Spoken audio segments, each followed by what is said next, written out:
Урматтуу достор, көрүүчүлөр, бүгүн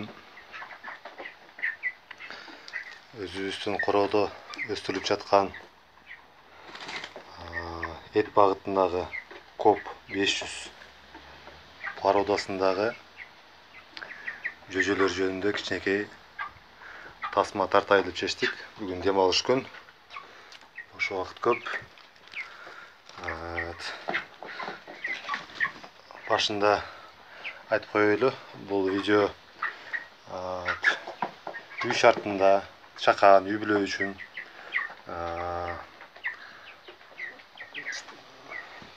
жөжө бактыруу, өстүрүүгө ылайыкталган тасма болот. Ал эми жанагы киреше таап бизнес багытында болсо ага ылайыксыз болуп калат да. Себеп дегенде анын өзүнүн шарттары бар. Ал жерден киреше табуу керек, чыгаша киреше баары эсептелүү керек. Бул жерде биз өзүбүздүн үй бүлөгө ылайыкталып гана багылып жаткан жөжө эмес, балапан деп койсок болот. Булардын жашы бүгүн 25, 1 ай 5 күн болуп калды. Бул жерде 20 дана алганбыз. Бирөөнү өлтүргөн жокпуз. Чоңойтуп алдык. Бул жерде чоңдорунун салмактары 1,5 килограммга чейин болуп калды. Чакандары 1 килограмм тегерегинде. Азыр тирүү эле салмактары бар. Эми тойтуу жөнүндө айтып турган болсок, тойут атайын байытылган жемдер. Бул жемдердин да өзүнүн убактысы менен бериш керек. Алгач бир 10 күндө B1 деп коет, ошол 10 күндө жей турган жеми. Анан 1 айга чейин B2 деп коет. Бул ошол сөөктөрүн өстүрүп, булардын чоңойтот. Андан кийин B3, анан сой ырмалында B4 деп коет, ошол финиш. Ушул жемдер берилет. Бул жемдер агровет аптекаларга барсаңыздар, базарда деле азыр кенен сатылып атат. Эгерде жок өзүбүз тоют менен багабыз десеңиздер да болот. Ал үчүн анда ал тоюттарды өзүңүздөр байытышыңыздар керек да. Ал жерге арпа, буудай, жүгөрүдөн башка дагы көп деген азыктарды кошуш керек. Өсүмдүк майларын, балык майын, кальций, көптөгөн витаминдерди кошуш керек. Биздин шартта бул ылайыктуу дайындалган. Ушудан берип атабыз. Суу дайым туруш керек бул жерде. Сууну мондай канистрлерден жасап койдук. Мондай атайын өзүнүн деле суу бергичтер болот эми. Бирок биз мондай канистрден берип койдук, жасап койдук. Бул деле ылайыктуу экен. Суу таза турат, көлөмү көп, бир күнгө жетет. Иштерге куюп койсок. Алгач оно кичинекей жем салгыч менен берип аттык, ага батпай калышты. Азыр мына чоң жем салгыч менен жешет. Бир күндө ушул бир челекти жеп коюшат. Багуу тартиби боюнча бизде эми жем ар дайым астында турат. Булар ачка болбош керек. Суу жем ар дайым астында болуш керек. Булар эми ошол порода атайын ошого ылайыкталып чыгарган. Булар кыска аралыкта бат салмак кошуп эт берүүгө дайын болуш керек да. Байкасаңыздар, булар баардыгы эле ушинтип жуушап жата беришет. Туруп келет, суу ичет, жем жейт, кайда жатат.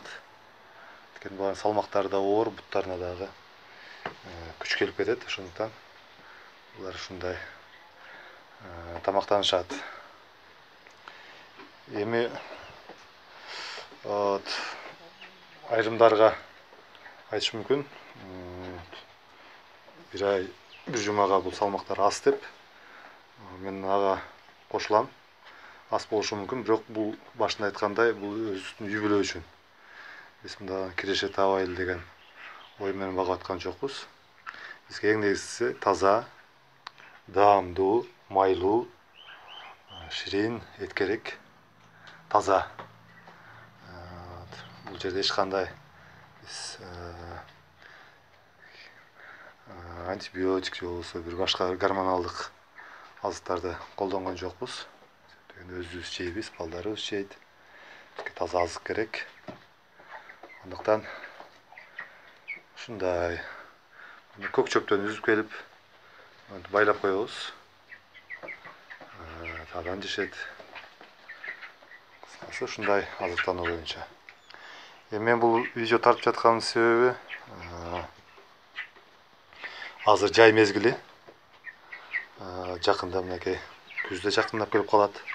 Ошого чейин жеңил, арзан шартта өзүбүздүн үй бүлөбүздү эт менен, тоок эти менен камсыздап алууда.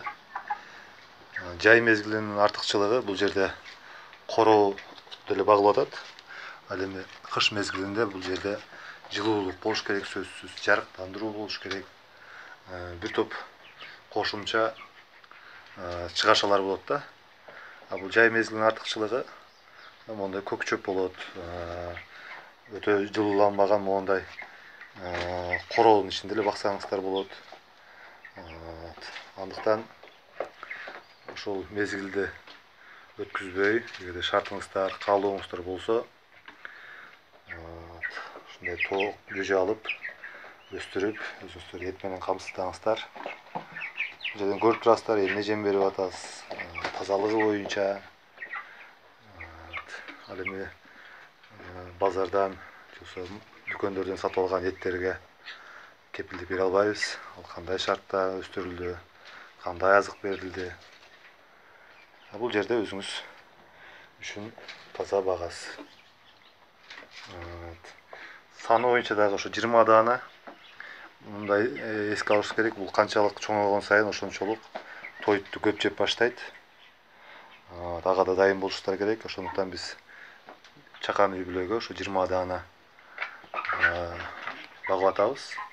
Эми азыр ой бар, буюрса дагы август айы бар. Ошого чейин ошол бир ай ичинде дагы бир 20 даанасын алып, аны дагы ошо күн сууганга чейин өстүрүп алсак деп. Анан булар өзү негизи 45 күн дейт, эми 2 айда 3,5-3 килограмм салмак кошуп калыш керек экен. Ошол кезде союп муздаткычка салып салыш керек дагы. Кийинки партиясын багып беришибиз керек да. Себеп дегенде андан ары бакса да болот, бирок чыгаша көбөйө баштайт да. Андан кийин булардын өсүүлөрү жайлайт, бирок той жегени көбөйөт. Андыктан биз ушундай деп туура таптык, кеңештерди да уктук. Көп эмес, үй бүлө мүчөлөрүнө ылайыктап 10-дон 20дан багып, аралыгын 1 айдан, 1,5 айдан багып берсе болот. Бул тоокторду кышында деле бакса болот, бирок дагы айтам, ага кошумча чыгашалар керек. Жылытуу, жарыктандыруу. Булар үшүгөндө тойту да көп жеп башташат. Андыктан ушундай силерге кеңеш, эгерде лайк көрсөңүздөр, туура көрсөңүздөр, колдонуңуздар. Эгерде туура эмес багып, туура эмес шартта карап жатсак, кеңешиңиздер болсо бериңиздер. Ошол баарыңыздарга ийгилик. Жакшы калыңыздар.